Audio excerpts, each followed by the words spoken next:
بسم الله. اهلا بيكم. اهلا وسهلا في فيديو جديد، في تجربة جديدة وكلام حابب ان انا اتكلم عنه. بقالي اسبوعين ما عملتش حاجة على القناة، يعني على الفيديو، على الفيديو يعني على القناة وكده. لما ببعد ومبتكلمش وكده بحس ان انا اول مرة بتكلم قدام ناس وكده. جو حر النهاردة، آخر يوم في شهر يوليو، بكرة إن شاء الله 1 أغسطس 2026، وفاضل شهر والموجة الحارة اللي بتمر بيها البلاد، أو بتمر بيها بالذات بالتحديد القاهرة. مش عارف أبتدي منين، ولا يعني آه، أتكلم من أي جهة، أو أبتدي من أي منطلق يعني. مش عارف. عندي تخوف كبير من الأشياء اللي أنا عايز أشاركها أو أتكلم عنها معاكم، بقدر ما أنا عايز أحتفظ بالأشياء اللي مريت بيها من تجارب ومواقف في حياتي الفترة السابقة، وما أتكلمش عنها. ولكن عندي زي كده دافع أو رغبة في المشاركة، أو رغبة في الكلام أو الحديث، بحيث إن أشخاص آخرين يسمعوني ويسمعوا الكلام اللي انا عايز او حابب ان انا اشاركه او اتكلم عنه. اللي ما يعرفنيش، انا شخص من القاهرة. عندي في اواخر الثلاثينات. اسمي وائل حامد. مؤخرا بقيت ناس بتناديني بوائل، مش يعني ذكر والدي ما بقاش بشكل كبير. ما اعرفش دي حاجة كويسة ولا حاجة كده، ولكن انا مستوعب متفهم اللي بيحصل. دي حاجة كويسة، لان يعتبر فاضل حوالي 9 ايام وتكون الذكرى التاسعة لوالدي الله يرحمه من وفاته يعني. فده ممكن يكون بيخفف عني شوية ان انا مذكروش او متذكرش، ويساعدني ان انا مش كل شوية ازعل او اتضايق، او اشعر ببعض الاشياء السابقة اللي مرت عليا مع وجودي معاه في الحياة وهو كان معي. دي مقدمة، وممكن تكون الحلقة كلها عبارة عن مقدمة، بقدر ما انا بحاول ان انا اشوف ايه ممكن اتكلم عنه او ايه ممكن احكيه. في حاجة بتقابلني في طريقة التفكير او المعالجة للافكار او المواقف اللي بتمر عليا في حياتي. بحس او بشوف ان كل موقف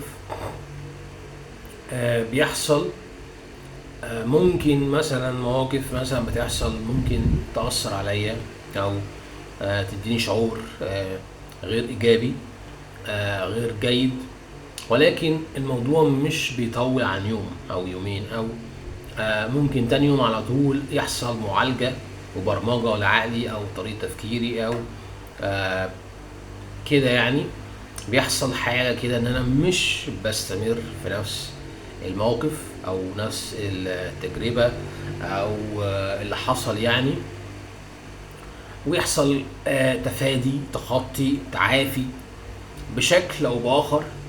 مش عارف ازاي. ممكن يكون نتيجة السن، نتيجة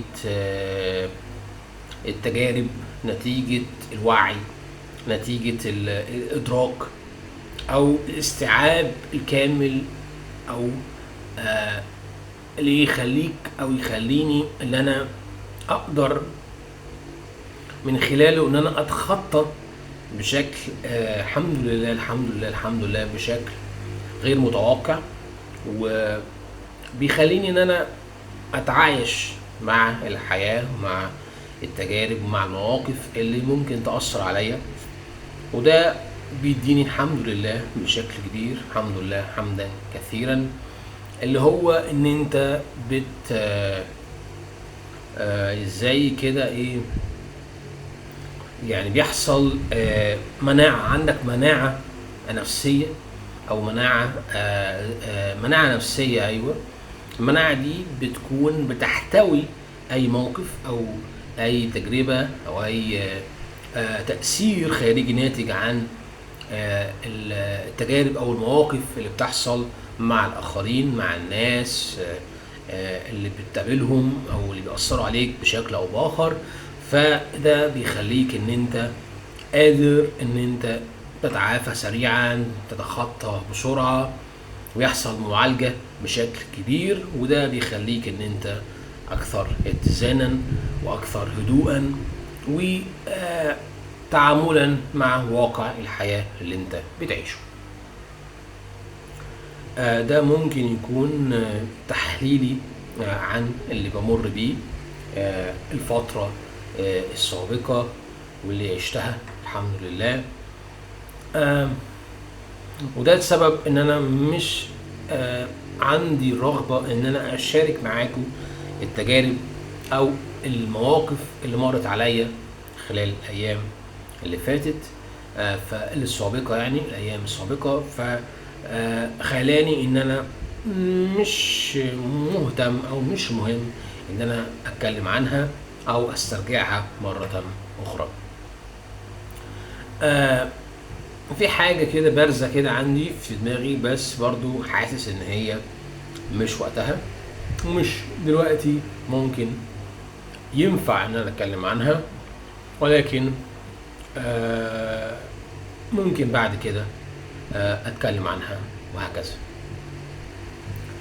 بس كده، ده ممكن يكون فيديو سريع توضيحي تحليلي خاص بتجربتي الإنسانية أو تجربتي اللي بمر بيها الحياتية اللي عايشها خلال الفترة اللي فاتت السابقة.